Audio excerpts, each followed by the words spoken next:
welcome back, guys. As you guys can see, we have another video here. Today we're going to be going over the install and just overall quality of the gun mount here that StarknightMT makes. They make multiple different gun mounts. They make gun mounts that mount to your floor, across your roof, and as these mount to your bars. These go from anywhere from 1 inch to 2 inch bars. And today we're going to be using the slimmest pads that it comes with. It also comes with an adhesive pad as well in case it's still not snug enough for you. These are overall pretty good quality. They have the sponge insert on the inside here so your gun doesn't rattle around and chip off the paint. And as you guys can see, it's an easy strap access. You pull down and up and you can adjust the settings on what gun you have.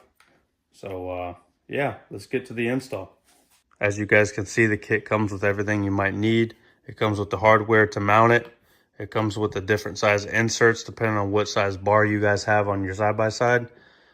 Today we're going to be using the 2 inch ones. So fairly simple install, so let's get right to it. Alright guys, the first thing you're going to want to do is figure out how long your gun is, the one you're going to be mounting up here. And that's how far you're going to be mounting these mounts apart. I already know how far I'm going to be mounting mine.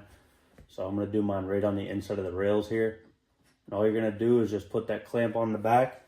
You're going to take the screws that they give you with the lock washer.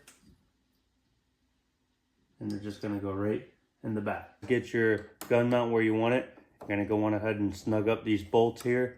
And you're going to do the same process on the other side. Once you guys get those bolts secured and tightened all the way, the last step is going to be the easiest one. And that's installing your rifle. And just like that, you can pull this to what adjustment you want. And boom, there it is, all done.